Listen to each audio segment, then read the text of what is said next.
En prison, Luna ignore qui est l'auteur des meurtres. Bill affirme que ce n'était certainement pas la gentille fille qu'il avait accueillie chez lui.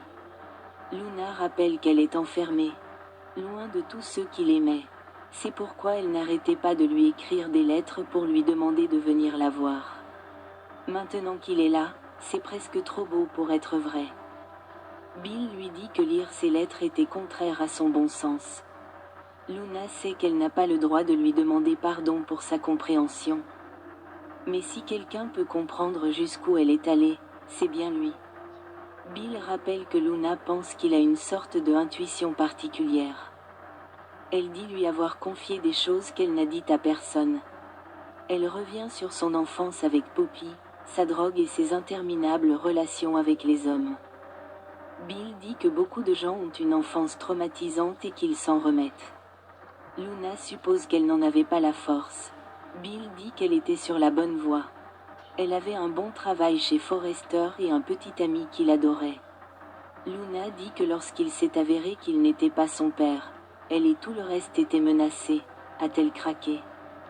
Elle sent qu'il ne la déteste pas et le supplie de ne pas le faire. Luna rappelle à Bill les longues conversations qu'ils ont eues lorsque sa mère était en prison. Il l'a contactée et a essayé de se rapprocher d'elle en lui racontant son propre passé trouble. Son père l'a abandonnée et sa mère avait des mœurs légères. Ils ont beaucoup en commun. Luna se plaint d'être seule maintenant et d'avoir été abandonnée par tout le monde. Sauf peut-être toi. Bill est sûr que Poppy la considère toujours comme son enfant. Luna dit qu'elle a le sentiment d'avoir échoué, à tel point qu'elle se demande si elle reviendra un jour. Mais il est là, l'homme qui lui a montré chaleur et compassion. Elle a fait l'impensable pour s'accrocher à cela. Peut-être que je n'ai pas à rester perdue, Bill. Peut-être qu'il y a encore de l'espoir pour moi, avec ton aide. Luna dit à Bill que si quelqu'un peut comprendre pourquoi elle a fait ce qu'elle a fait, c'est bien lui. Bill ne sait pas quoi lui dire. Luna sait qu'elle est présomptueuse. Mais elle voit dans ses yeux la douleur qu'ils partagent. Ils peuvent s'entraider. Le garde entrée dit « Le temps est écoulé ». Luna supplie Bill de ne pas l'abandonner et de revenir. « J'ai besoin de toi ». Il sort. Dans la cabine, Brooke soupire après la « mutinerie ouverte » de Carter. Steffi et Ridge n'avaient aucun moyen de savoir qu'ils cédaient l'entreprise et que le directeur des opérations était de mauvaise foi. Hope affirme que non. C'est la meilleure solution pour Forrester.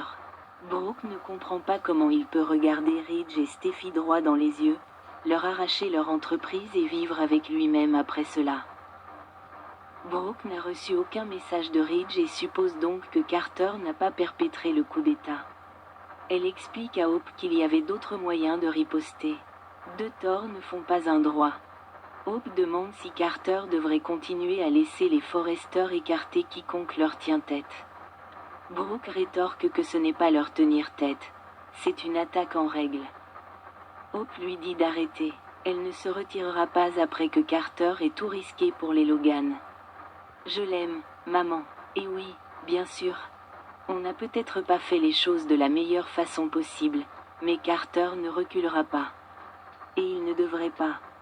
Hope et Brooke se rappellent que c'est le licenciement de Steffi qui a mis Hope et Carter dans cette situation.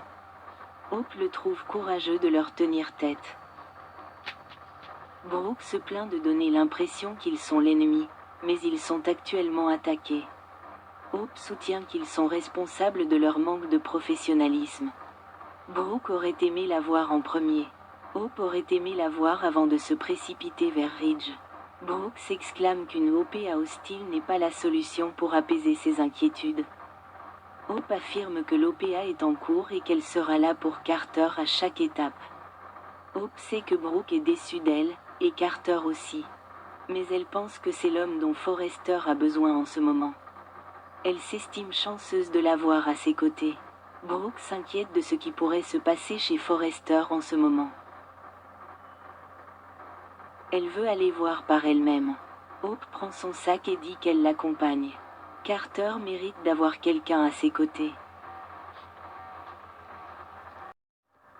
Chez Forrester, Ridge dit à Carter qu'il a trompé beaucoup de monde. S'ils laissent tomber tout de suite, ils trouveront un moyen de faire comme si de rien n'était. C'est ta dernière chance. Je te suggère de la saisir. Eric acquiesce. Carter et Justin peuvent annuler les formalités administratives et passer à autre chose. Ridge souligne que si l'entreprise est empêtrée dans un litige, rien ne se passera. Carter ne le souhaite pas, et le fait que Ridge lui tende ce rameau d'olivier en dit long. Il souhaite que l'entreprise progresse et que chacun se sente apprécié. Je fais ça pour nous. Il croit en l'audace et c'est l'entreprise qu'il dirige. C'est celle dont il est officiellement responsable, la nouvelle Forrester création. Eric hurle. C'est la définition même de l'arrogance. Penser pouvoir diriger cette entreprise mieux que ses fondateurs? Qui en a fait une telle puissance? Carter agit pour Forrester.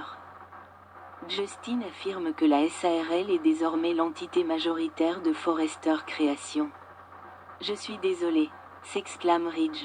Ce type nous vole notre entreprise et vous êtes désolé? Carter répond qu'il ne vole rien. Eric hurle, j'ai fondé cette entreprise. C'est dans mon ADN. C'est dans le leur aussi. Carter est sûr que l'entreprise sortira de cette situation plus forte que jamais et les encourage à y croire comme lui. Eric fulmine contre une prise de pouvoir. Steffi accuse Carter de les saboter. Carter répond qu'il ne l'est pas. Ridge, tu peux toujours concevoir. Ridge s'exclame sarcastiquement. Oh, je peux. Merci, Carter. Avec toi et Hope aux commandes? Carter dit que Hope sera occupé à rétablir sa ligne. Il comptera toujours sur Steffi pour l'aider à gérer les affaires quotidiennes, comme il le faisait jusqu'à présent. Eric demande, est-ce que j'ai le droit de faire quelque chose? Ridge refuse. Carter l'informe qu'il n'a d'autre choix que d'accepter. Eric rappelle à Carter qu'ils l'ont accueilli à bras ouverts dans cette entreprise. Il a même pardonné sa trahison avec Quinn. Ridge demande comment il fait pour faire ça à son père, entre tous. Carter répond que ce n'est pas personnel. Steffi sait qu'il le fait pour ramener Hope.